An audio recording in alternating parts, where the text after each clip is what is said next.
to Jonathan Taylor. Huge hole. He's at the 30. He's going to go. 10, 5, touchdown. Jonathan Taylor made a man miss the line of scrimmage and then runs it into pay dirt for a one-handed INT. Are you kidding me? Kenny Moore. What a play by Nyheim Hines.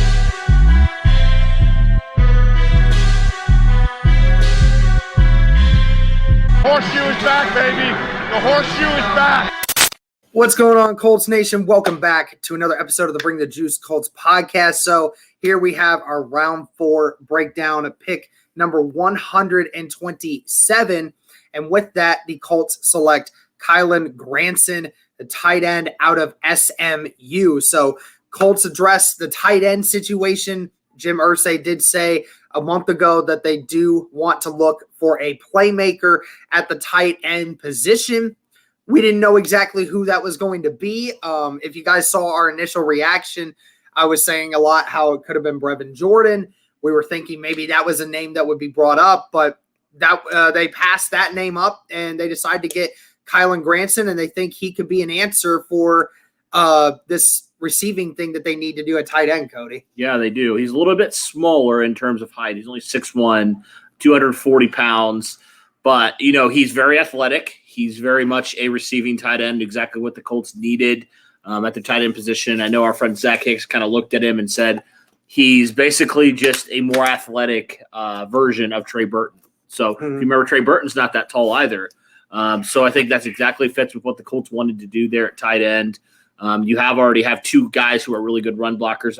He's not the best at run blocking purely because of the size.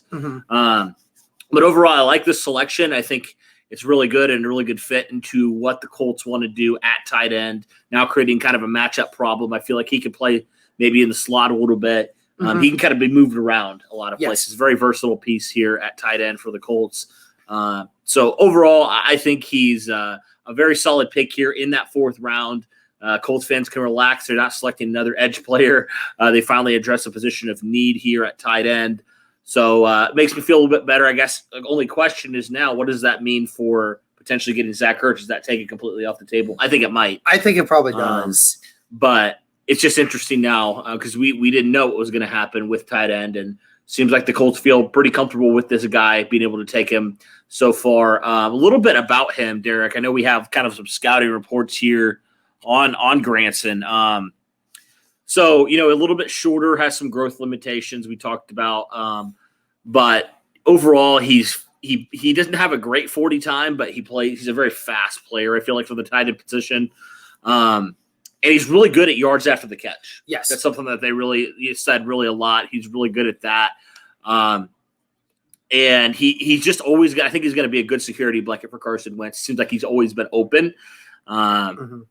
So overall, yeah, I like him quite a bit. I think he's a very solid prospect. I think he has a lot of upside as a receiver as well. Yeah. I think they just basically said the worst things about him is just due to the fact that he's slightly smaller for that kind of position, but also that can be a strength for him because, like you say, you're able to use him outside of just your normal tight end spot on the offensive line. You can branch him out or add him as an extra. And then, and like you said, it's a little bit of an issue when it comes to the run blocking. But then again, Trey Burton was not brought here to be a run blocker. Trey Burton was brought here to try to add another element to the tight end room that we didn't know we had. So, you know, what does that mean for the tight end group right now? Not 100% sure, but nevertheless, got another guy that's like a Trey Burton, go out there, make some catches, you know, be that good blanket for Carson Wentz to throw to when he needs to. Yeah. That could be something. Yeah, a little bit about Granson's background. He was a 2-star recruit coming out. He initially signed with Rice and actually was a receiver for a couple years there. So if that tells you anything about his athletic ability at all, and then obviously transferred after Rice 1-11 in 2017, and then he at SMU he really started finding his own, coming into his own there at tight end. So yeah, overall I think it's a good value pick here for the Colts. I think there's a lot of upside with him. It'll be interesting to see now. The Colts have 3 tight ends that they feel pretty good about. see how they utilize these guys, and see if this guy gets some work right away at tight end. Well, similar to how the Colts did with Trey Burton last year, especially, in the red zone and just in different ways. We'll see how they use him. I think honestly, this is really nice because it helps the Colts. I feel like they put a Band-Aid at tight end a little bit last year when they signed Trey Burton to that 1-year deal. So this kind of helps for the immediate future. Maybe you find your number one tight end, at least in terms of receiving, here down the future. Well, again, time will tell. But overall, I think this is a solid selection here in round number 4.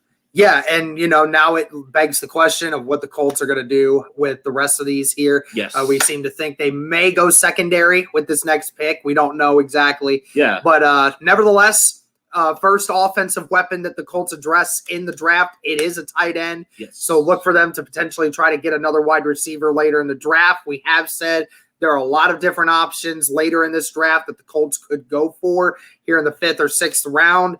There's a lot of them. So look for that. But outside of that, guys, tight end, Kylen Granson, they're going to be the next tight end for the Indianapolis Colts. Yep. Let us know what you guys think in the comments. Do you like this pick? Do you not like this pick? Would you prefer a guy like Brevin Jordan or another player at another position? Let us know in the comments, but that'll do it for this one, guys. Thanks for tuning in. And as always, go Colts.